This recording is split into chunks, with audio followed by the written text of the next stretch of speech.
Faz muito tempo que eu quero vir aqui falar com vocês sobre aceitação. O quanto a aceitação ela é importante na nossa vida. Eu sei que a maior parte das pessoas falam de aceitação mais num nível em relação ao seu próprio corpo, né? E eu entendo muito bem sobre isso porque eu fui uma criança bem gordinha e eu sofria muito com isso. Eu era muito zoada na escola e eu cheguei a emagrecer um pouco, mas ainda assim eu tinha bastante complexo com o meu corpo, sabe? Na adolescência eu experimentava várias roupas pra poder sair, pra poder me sentir bem, e eu sempre tava sentindo que não tava legal. E eu ouvi esse papo da aceitação e eu ficava assim, mas da onde? Como que eu vou aceitar? Como que eu vou aceitar se isso aqui me incomoda? Não é possível aceitar aquilo que incomoda. Só que uma vez eu decidi estudar sobre isso. A ignorância, ela é a maior multinacional do mundo, né? Então eu não aceito ser ignorante sobre as coisas. Porque, pô, você tem muitas pessoas, muitos profissionais falando pra gente se aceitar e não tá fazendo sentido na minha cabeça, eu talvez precise aprender mais algumas coisas. Você já ouviu alguma coisa que não fez sentido na época e depois de um tempo você foi lá e falou, caramba, hoje eu vejo que aquilo que eu ouvi faz todo sentido? Pois é. E aí eu entendi que a aceitação é completamente diferente da conformidade. O que é a conformidade? A conformidade é quando você se conforma com a forma que você está hoje. A aceitação, ela é o oposto da culpa. A aceitação é quando você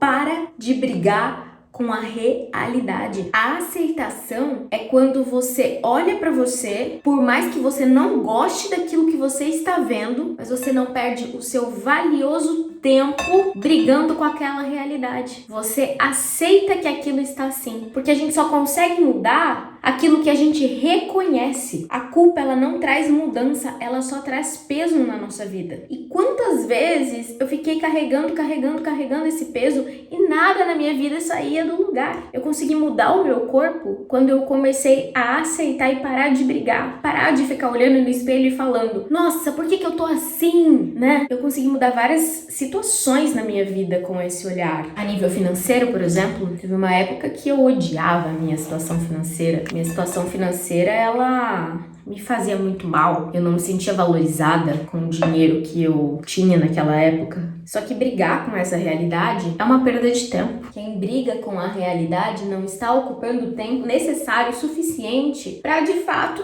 transformar essa realidade. E outro ponto muito importante é, você nunca vai mudar aquilo que você odeia, entende? Você nunca vai mudar aquilo que você odeia. Você precisa amar. Basta pensar que eu não gostei desta roupa. Eu vou perder meu tempo levando essa roupa pra costureira. De forma nenhuma. Agora, se eu amei essa roupa, eu gasto o tempo que for pra arrumar essa roupa. E aí tá o pulo do gato. Quantas situações na sua vida você tem brigado com a realidade? Você tá lá lutando com a realidade. Não, eu não deveria estar vivendo isso. Não, isso não deveria estar acontecendo. E fica se questionando por que isso tá acontecendo comigo. E fica naquela briga, sabe? Naquela briga. Eu vou fazer uma analogia aqui, porque isso vai fazer você pensar de uma maneira muito honesta sobre a sua vida, tá? Imagina só, não sei se você tem filhos, mas pensa aí numa criança que você gosta, às vezes um sobrinho, filho de alguma amiga, enfim, primo. Imagina que tem uma criança e você tá cuidando dessa criança, mas você tá com vontade de ir ao banheiro. E aí você pede para uma outra pessoa, por favor, cuide dessa criança enquanto eu vou ao banheiro. Aí você vem ao banheiro, faz o que tem que fazer, e quando você volta, o nariz da criança tá saindo muito sangue. Basicamente, a criança caiu, bateu o nariz e tá naquela situação que nunca ninguém quer, né? Ver uma criança. O que você faz naquele momento? Óbvio, você pode até falar alguma coisa pra pessoa que você confiou o cuidado. Mas você concorda comigo que você vai acudir a criança? Você vai falar, peraí, depois eu resolvo isso aqui. Qual que é a prioridade naquele momento? É ficar brigando com a pessoa que você confiou e falando, não, por que essa criança tá assim? Olha o nariz dela, não deveria estar sangrando, não deveria estar dessa forma. Por que você fez isso? Você é o culpado por essa criança estar assim. Você tava lá com papel tentando estancar o sangue, você não ia estar perdendo o seu tempo para discutir e brigar com a realidade. E esse é o mal do ser humano. Temos pouca ação e muita reação. Você reage para fazer uma atividade física só quando você tem um diagnóstico. Você reage para fazer uma dieta só quando você não tá se sentindo bem. Você reage para ler aquele livro quando você vê que sua vida já deveria estar diferente desde a época que você comprou aquele livro. Então, começa a observar observar as situações que você não gosta na sua vida e ver se você tá sendo a pessoa que tá lá com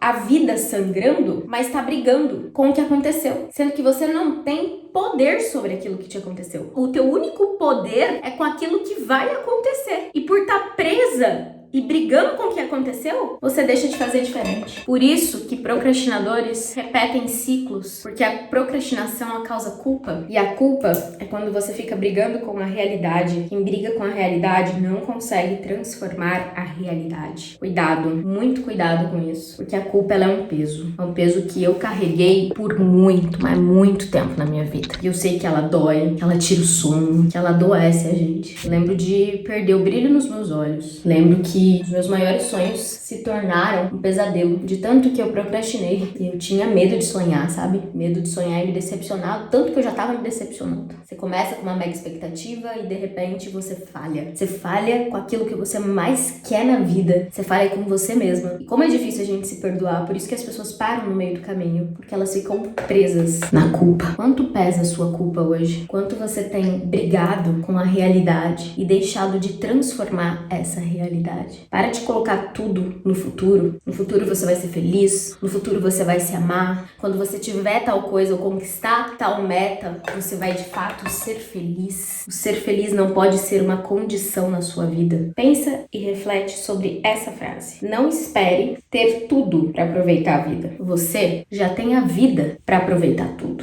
Culpa causa ingratidão. Você deixa de viver o presente, que é um presente. Você deixa momentos com as pessoas que você ama, porque no fundo elas percebem que você não tá ali, que é a sua dor, que você não tá bem. E você precisa se libertar disso. Jana, mas como eu me liberto disso? Deixando de carregar o peso. Como que eu deixo de carregar esse peso, Jana? Assumindo uma nova postura. Como que eu deixo de brigar com a pessoa que eu deixei a criança e levo a criança de fato pro hospital? Parando de brigar, aceita. Aceita o seu resultado de hoje. Aceita a tua vida financeira. Aceita o seu corpo. Aceita a sua saúde. Aceita o seu trabalho. Aceita, mas nunca se conforme. Apenas aceite. Mas eu não gosto do meu trabalho. Ok, mas pare de brigar com a realidade, porque aí de fato você vai ter tempo o suficiente para transformar a sua realidade. Você só vai fazer uma transição de carreira, você só vai mudar a sua vida financeira no dia